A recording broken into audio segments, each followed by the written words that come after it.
ustedes haciendo esta conmemoración de los 25 años de los recuerdos de paz. En realidad, verdad, a todos creo que se nos enchina la piel estar pensando de hace 25 años lo que se vivía allá hace más de 25 años lo que se vivía en nuestra tierra, ¿verdad? En El Salvador y en muchas diferentes áreas de San Salvador y los departamentos.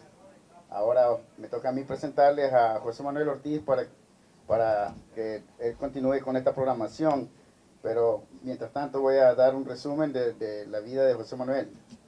José Manuel Ortiz Benítez emigró a los Estados Unidos en 1985. Gracias a una beca del gobierno federal, se licenció en Relaciones Internacionales y en Economía de la Universidad de George Mason, en el condado de Fairfax, estado de Virginia, Estados Unidos. En 1995 emigró por segunda ocasión, esta vez a España, donde se especializó en el mundo de la imagen y la publicidad. José Manuel Ortiz Benítez también es analista comunicador en espacios sociales y destacado columnista en medios escritos en El Salvador y Estados Unidos. En el 2010, José Manuel Ortiz Benítez volvió a El Salvador y trabajó como director de información y comunicaciones del Instituto Salvadoreño del Seguro Social, conocido como el IS. En el IS dirigió a un equipo conformado por más de 150 personas. Durante su estancia en El Salvador, también colaboró con el equipo de la Secretaría de Transparencia de la Presidencia en la implementación y puesta en marcha de la Ley de Acceso a Información Pública, una herramienta a disposición de la ciudadanía para fiscalizar la actuación del gobierno. De marzo del 2012 a junio del 2013, José Manuel lideró a un grupo de salvadoreños compuesto, entre otros, por Félix Ulloa, Ramón Villalta y Salvador Sanabria, para crear el Instituto Salvadoreño del Migrante, una fundación sin ánimo de lucro, establecida para luchar por los intereses de la comunidad salvadoreña en el exterior.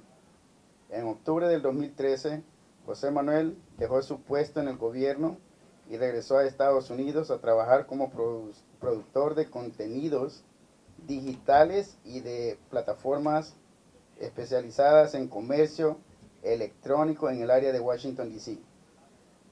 José Manuel tiene una larga trayectoria como columnista y como productor de contenidos audiovisuales en Europa, Estados Unidos y El Salvador.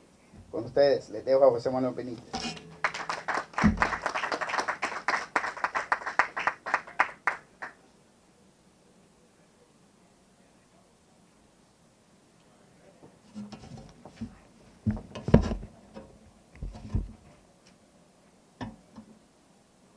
Bueno, gracias a todos por estar aquí.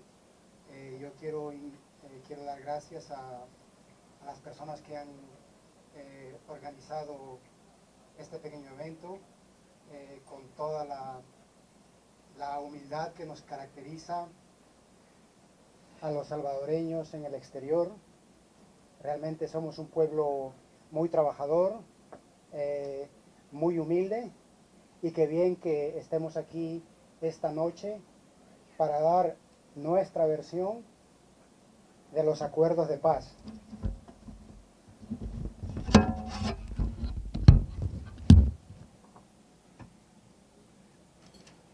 Bueno, para mí realmente los acuerdos de paz significa un punto final a una guerra destructiva, del tejido social del país, a una guerra destructiva de nuestra hermandad como salvadoreños, y a una guerra destructiva sin ningún sentido. Realmente estábamos peleando entre hermanos. Es cierto que habían unas causas sociales muy importantes, habían desigualdades, había una oligarquía que se adueñaba de del país como si fuera una finca. Y la guerra en sí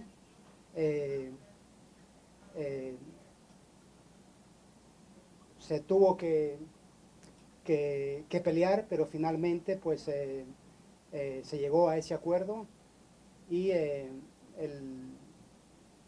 acuerdo para mí realmente es un acuerdo modelo porque es bien difícil estar en una guerra y llegar a poner punto final entre dos bandos realmente enfrentados a muerte.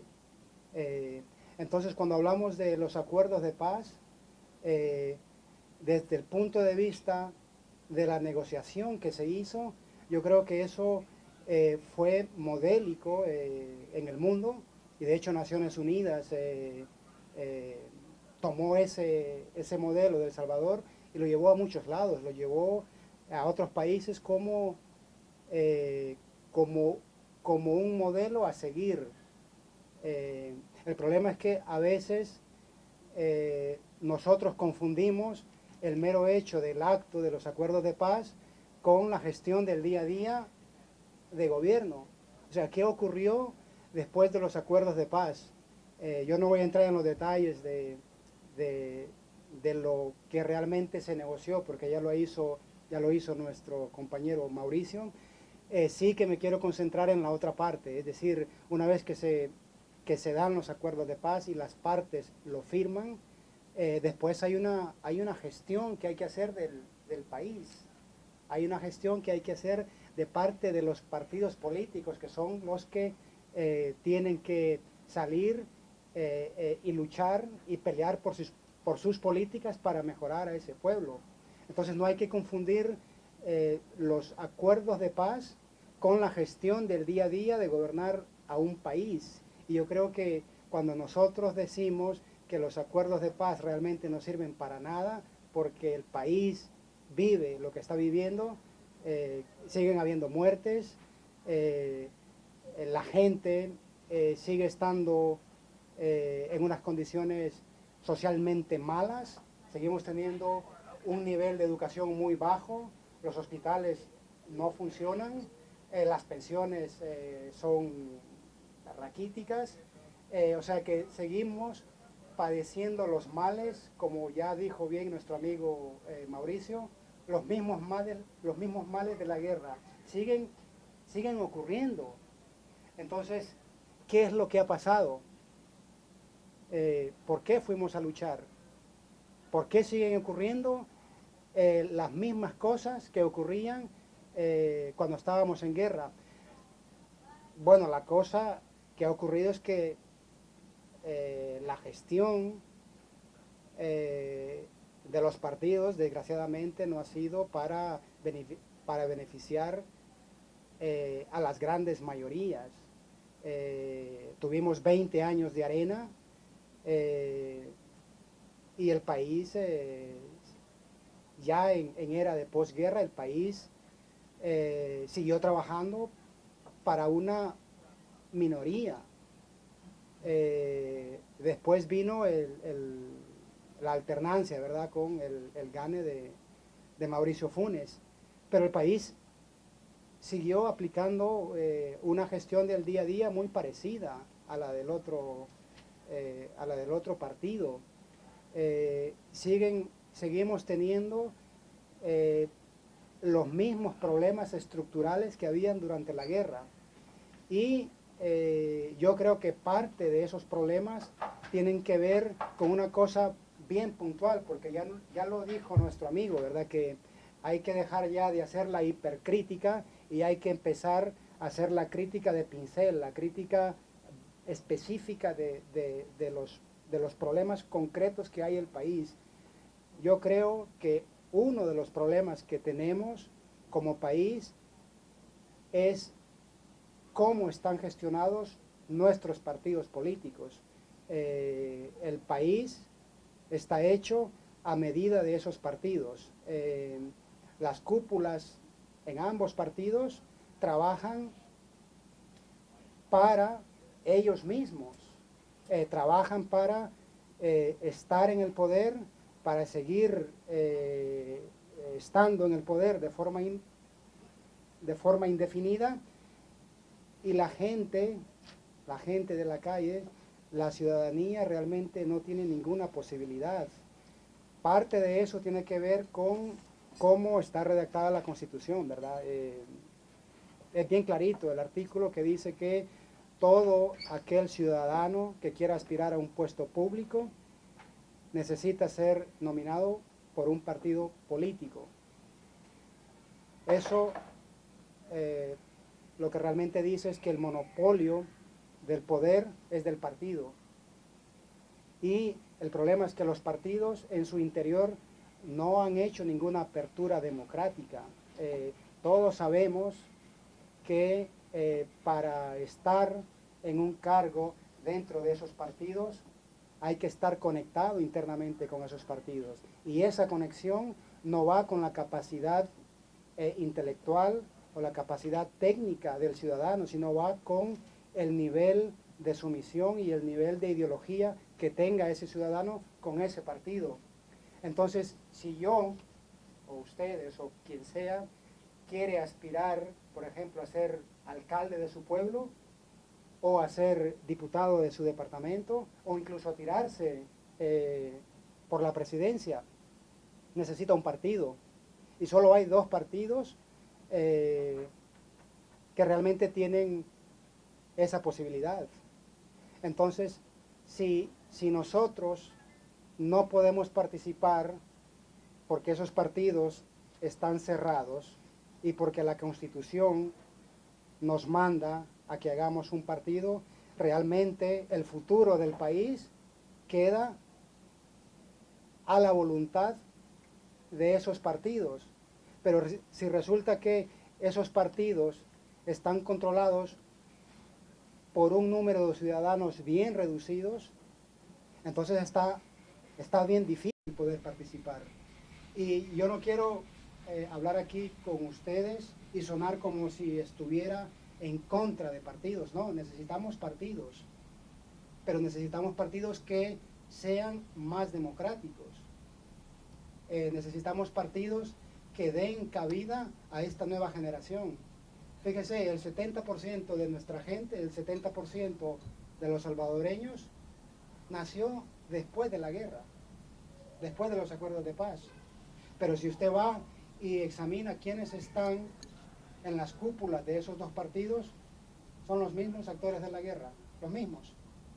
Entonces, ¿cómo es posible que nosotros, con independencia de nuestra ideología personal, cada cual tiene su corazoncito ideológico y eso está bien, pero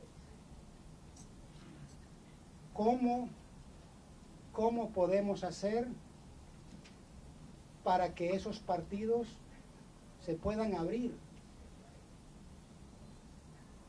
¿Qué podemos hacer? No sé si ustedes estarán de acuerdo conmigo cuando digo que si hay una persona capaz, honesta y transparente que diga, vaya, yo voy a correr por mi comunidad, tiene que ir a tocar la puerta a un partido político. Y ahí hay una cúpula y hay un filtro partidario por donde hay que pasar.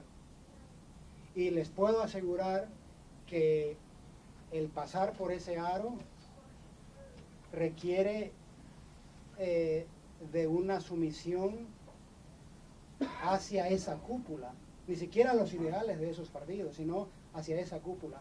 Y esta es parte del problema. Cada 5 años celebramos una elección, cada 3 años son las elecciones de alcalde, y los partidos políticos hacen su selección basada en criterios puramente ideológicos. Y este es parte del problema.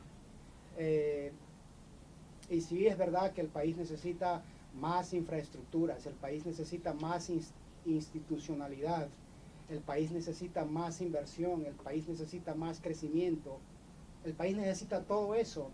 El problema es que cómo se consigue eso, cómo conseguimos un país que sea viable, un país que sea más competente, un país que trabaje por la gente. ¿Cómo conseguimos eso? Lo conseguimos eligiendo a la mejor gente que tenemos. No hay otra forma de sacar adelante un país. Uno puede estudiar todos los modelos que hay, puede irse a todos esos países que han pasado de ser países con economías malas a economías más modernas, y al final todos han pasado por una apertura de esos partidos, una apertura en donde se empieza cambiando a la gente que se pone en esas instituciones que son claves para el desarrollo del país. No se puede desarrollar un país de otra forma. O sea, un país no se desarrolla con ideología. Es imposible. Un país se desarrolla abriendo a esas instituciones políticas que tienen el monopolio del poder y dando cabida a gente capaz, a gente competente. Me decía un amigo que como las cosas son así en El Salvador, ¿verdad? Los partidos mandan y ellos son los que eligen. Luego, si ellos son los que mandan y ellos son los que eligen, y sobre la gestión que hagan se basa el futuro del país, entonces estamos destinados a seguir como estamos. Pero no todo está perdido, creo yo. Yo creo que hay cosas que se pueden hacer. Los partidos no son todo diabólicos. Los partidos suelen dar señales de apertura en momentos bien precisos, en momentos de campaña. Y ahí es donde nosotros tenemos esa pequeña ventanita, esa pequeña oportunidad que debemos tomar. Tenemos que exigirles a esos partidos en esos momentos claves de campaña dar más apertura para poner a nuestra mejor gente. De lo contrario, va a ser bien difícil salir de este círculo en el que estamos. Yo veo dos partidos fuertes, veo dos partidos muy parecidos en cuanto a su cúpula.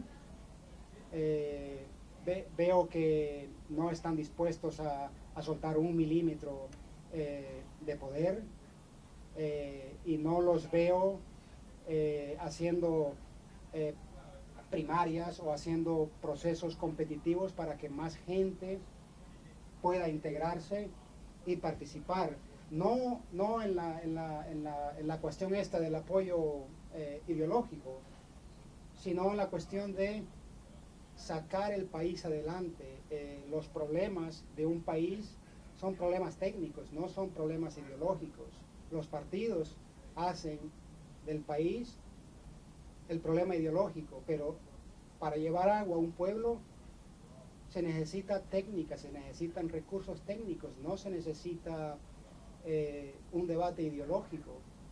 De hecho, el agua se lleva a un pueblo igual que se lleva en China. Requiere exactamente de lo mismo, requiere tener la fuente de agua y hacer la cañería.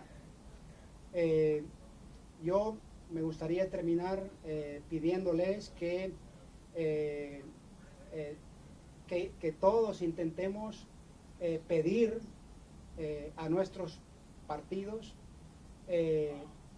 más apertura, más flexibilidad de abrir esos procesos en las alcaldías, en la asamblea legislativa, en las presidenciales, porque si no, no vamos a salir de esto.